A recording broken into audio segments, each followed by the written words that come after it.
Hello, everyone. Jesse with the astrology update. The new moon is coming up on Tuesday. It's going to be a Cancer new moon on June 28th, and it's happening at 9:52 p.m. Central Time. And this particular forecast is for Moorhead, Minnesota, though the planets are still pretty close to where they're going to be wherever you're at. It's just the other points like the ascendant and the vertex and the midheaven that'll have some slight variation. So I was drawing the chart yesterday and realized a few conjunctions that I was a little concerned about. And then today, right before my noon yoga class, heard the news about Roe v. Wade. And I was like, oh, okay, that's how this is playing out. So I wanted to show you some of the astrology of Roe v. Wade and what's happening with the planets right now. And I tend to enjoy astrology because it helps me have a more bird's eye view, or helps me have compassion on situations that can seem to just erupt out of nowhere. And maybe we feel a victim to what's happening around us. But the astrology and understanding the energy of the stars can help provide a map and can make some meaning out of the chaos that can be erupting in our lives. So I hope that this is helpful for people as we're navigating some intense energies right now. So here's what I found as I was drawing the chart. Mars, the warrior, is here's my mouse, conjunct Eris, the goddess of chaos. Almost exact. They're 24-25 here in fiery Aries. And when I saw that, I was like, man, that is a lot of chaos. Mars is a ruler in Aries. It's going to express its power. Mars tends to go first, and we'll think about it and figure it out later. And I was reflecting on this energy of like, wow, this is all coming in at the new moon. And I think we've already started to taste that this weekend as the news came out on Friday today about this major decision being overturned. And you can already kind of feel that chaotic, rageful energy that's erupting in our collective. Now, Eris is serving us in terms of our own consciousness. She will disrupt and cause chaos. And the purpose of when she does this is to bring our awareness into our own psyches and to get out of the judgment that we might have with one another, and get off our kind of morally right, fixed positions that we can find ourselves in. And Eris is going to be like, oh yeah, you think that you don't have a shadow? Well, here you go. And she throws these apples of chaos in order to wake us up to our own shadow. So if that's helpful, this is a very ripe opportunity to do that shadow work. So this transit here, I also looked up Roe and Wade to see if we had any asteroids that were named Roe and Wade, and turns out there are. Now, all of the asteroids were named. I think there was a woman, I think Demetria George was a part of this, where they said we have to name all of these asteroids. And this is kind of the weird part of astrology where these names show up and they have a lot of coincidences, and we don't quite understand why things unfold like this. And that there's some lore that the asteroid belt may have been a planet at one time that exploded, and maybe it was the planet Tara, which was a larger Earth planet, and so that these smaller asteroid pieces represent that consciousness. So I'm always throwing things out for wondering. I don't claim to know. I just want to wonder with people and to open up possibilities and explore different possibilities. So here's where I found the asteroid Roe. Right by Chiron. Chiron is the wound. And I found Roe at 12, 14. So 12, 13, 14, 15, 16. It's not exact. You know, they need to be within 3, but it's approaching Chiron. It's very close. And, you know, doing some sleuthing on the internet, which is always dangerous. I was reading about how Roe, in the case, that she was regretting her position, and that she claimed that she was paid money to kind of be a mouthpiece for her position. So some interesting stuff with her life. And I kind of remember in the 90s when all of this stuff was coming out again, when she wrote her book and stuff. So I'm just putting it out there. That asteroid is coming up upon the moon. She's no longer here. She crossed over. And that was just a fake name that was given to her. Now, Wade, this is really interesting. Wade asteroid is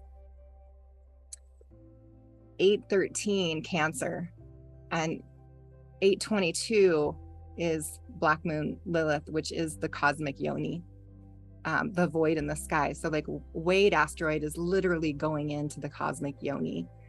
And this is where the new moon event is. This is where sun and moon are, and it's where Lilith is. So we have Black Moon Lilith, which is the void in the sky, and asteroid Lilith, which is represents the rage of the goddess, and the disrespect of life, the disrespect of the life tree. So we can start to feel some of that energy growing as well, all in Cancer, the protective mother. And then these are squaring, the houses are squaring each other. So that's going to create more tension. So again, sleuthing around a little bit on the internet, Wade was I believe the district attorney representing Texas in the case. And he also represented Jack Ruby in the case of him killing Lee Harvey Oswald. And in this particular conviction, it also cut out any conspiracy that he was working with other people. It kind of sealed the case that he was working alone. So just very interesting, complicated, mysterious actors and agendas here that are all kind of affecting us emotionally. Cancer has a lot of watery emotions, and we have chaos erupting. So that's what that looks like in the stars. This cluster here, all kind of working together. Here's the square with Chiron and Roe asteroid. And this I thought was also interesting. Medusa asteroid here is at the very end of Sagittarius right now, and she is trining Eris and Mars. So that Medusa energy also really supporting this chaos of Eris and Mars. There's a wonderful book on reclaiming Medusa written by a lot of feminine scholars and healers and wise women who have been doing this work to even ritual work to put Medusa's head back on her, and how she represents in a way another picture similar to Lilith of what we cast out as being. We said that the angry feminine was evil because we didn't understand how much we were hurting nature. We didn't understand the anger of the mother. So that's an interesting piece here in that energy. Medusa is also the shadow side of Athena, the warrior goddess. So Athena was really in her head, and Medusa could be like the shadow who's in her body. So making a trine here, that energy is going to flow really easily, and it's a fire trine. And not only is it a fire trine, but it is for us in Moorhead, it's a grand fire trine. So it stimulates for us in particular the vertex of this event, which is how this cosmic energy is coming through. And it's this Leo point. And this one has to do with a large camel crossing a vast and foreboding desert. So it gives me an image of the unconscious and the vastness of the terrain that this chaos Martian Medusa energy is stirring up for us right now. Other aspects here. This grand fire trine is making a kite, 2 sextiles that are pulling that energy right to Saturn and Shiva. They're still together. They have been together for a little while. Both of them are in retrograde at the moment. So we're reviewing the air structures, which are considered to be masculine, the father, the sacred masculine air structures. And both Saturn and Shiva are giving support to Medusa and Eris and Mars for this transit. So it could be that the airwaves are allowing a lot of communication about these intense topics to happen. All right. Another trine that's happening here is Ceres, the goddess of the grain, Demeter, the mother goddess. She's here also in Cancer, and she is making a trine with the midheaven, or that spot that's right above the sky as this event is happening.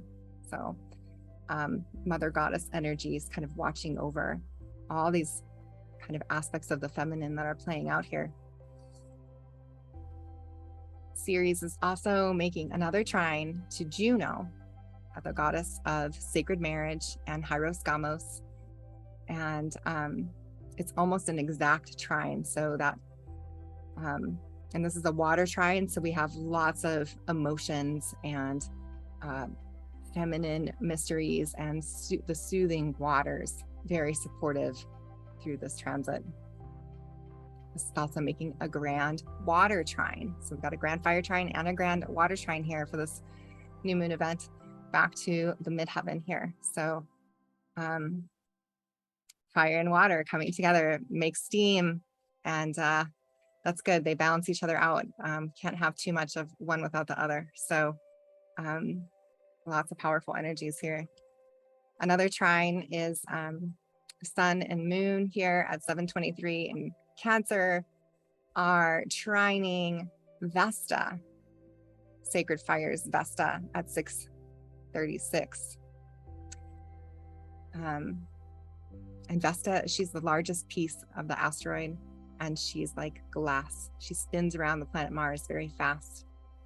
And she represents sacred priestesses and keeping the sacred fire burning.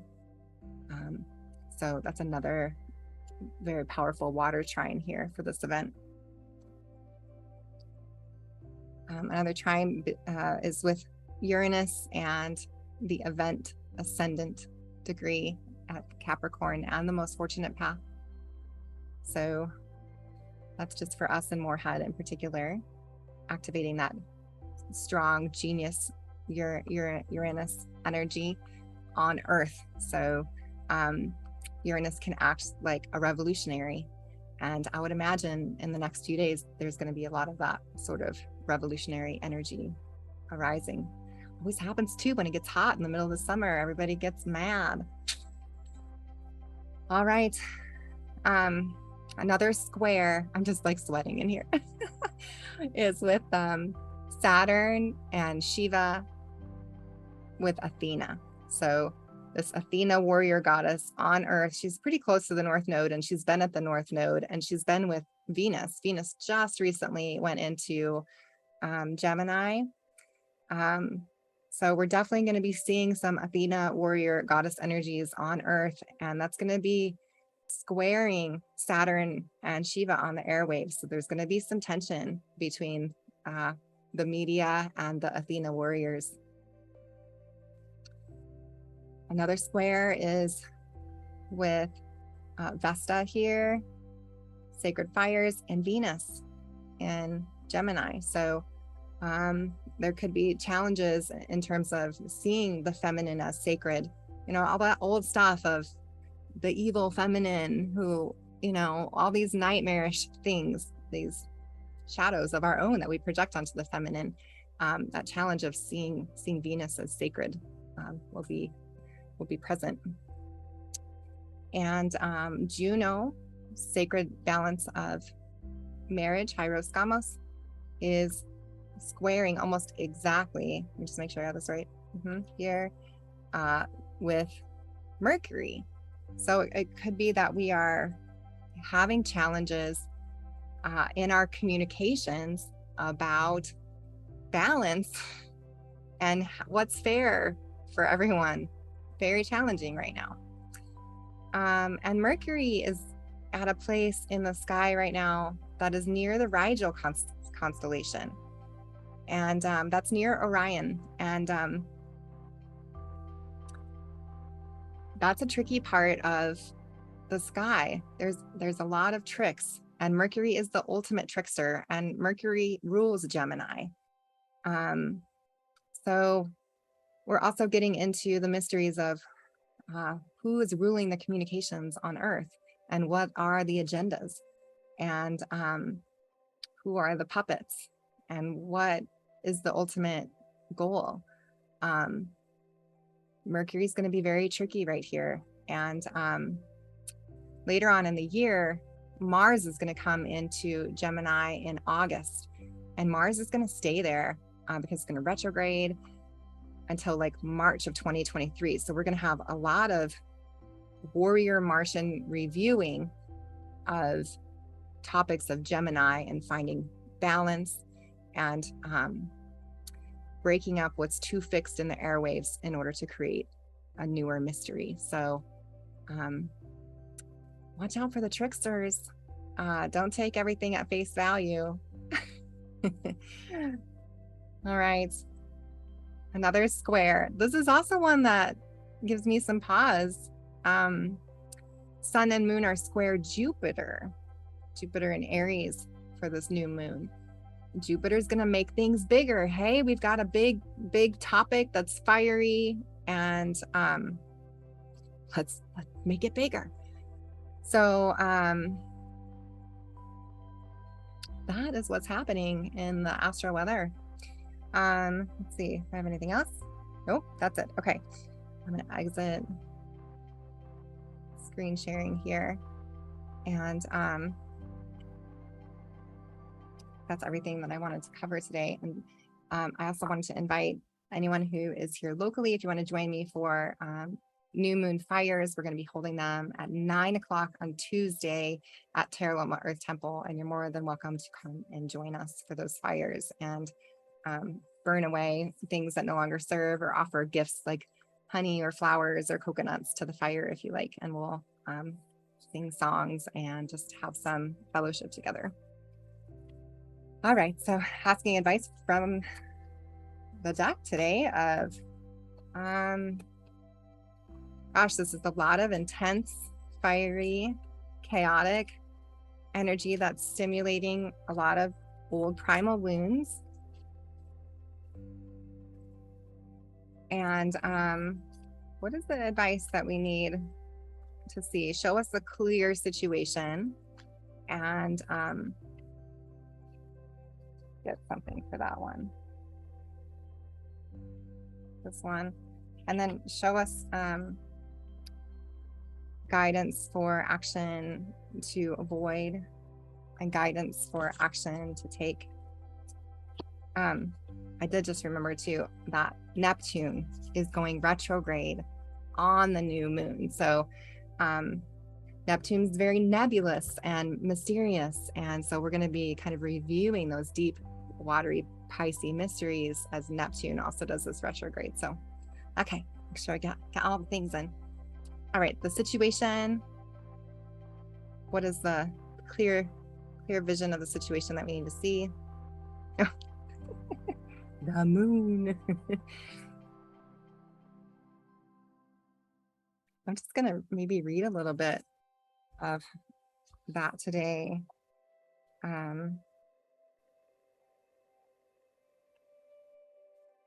Keywords are illusions, hidden truths, shadows in the moonlight, facing your fears, obscured knowledge, the need to trust your intuition and instincts, the things you cannot know at this time, and subtle illumination. She's having trouble seeing the paths that lie ahead. Two maidens light the way, yet neither can illuminate what exists beyond the fog of the horizon. Their counsel is to tune into the moon and to trust the inner voice. She squints to see, and the watery surface plays tricks in the dark. The shadows cast illusions, and without true clarity, she finds herself quieted and afraid. Unsure, she takes a breath. The muse of the moon stirs as her light bends and lengthens. Moonchild, there is ancient wisdom ahead, yet you meander into the moonlight streams of unconscious trust and allow your intuition to hear the gentle nudges of your knowing.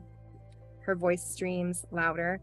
Find peace within the shadows, for there is deep magic there. Find deep truth in your own discernment. Sometimes you cannot know until you walk the way. Know that your path will indeed be one of uncertainty at times, and allow your fears to dissipate as the sun peeks over the horizon at dawn. You were written in stardust and folded through time, and the seas of illusion are your mountains to climb. So there is some uncertainty in all of the shadows, and yet there's a call for stillness and tuning in to trust your intuition. All right, advice for action to avoid at this time. Oh, the hermit. That's my favorite thing to do. Sit alone and meditate. I was kind of reversed. So, avoid being, making outcasts of one another or of yourself. We need each other for support. Find the community to connect with and make those sacred connections. Maybe if it's really hot, you shouldn't go to the desert right now either. I don't know. All right, last one, action to move towards. Good. The three of emotions, that water trine energy, staying connected in the feminine watery mysteries, letting that water cool down the temper, making sure you're staying hydrated during the heat of the summer, and not letting the emotions get the best of you, but also honoring the depths and the wisdom that the waters can bring. So I would love to draw up your chart and look at all of the fascinating symbols and energies with you and offer you guidance at this time. If you are looking for a little more support, I would be happy to do that for you. I hope that you're doing well, and I wish you much blessings and luck at this time. Light me, Thank you so much for tuning in.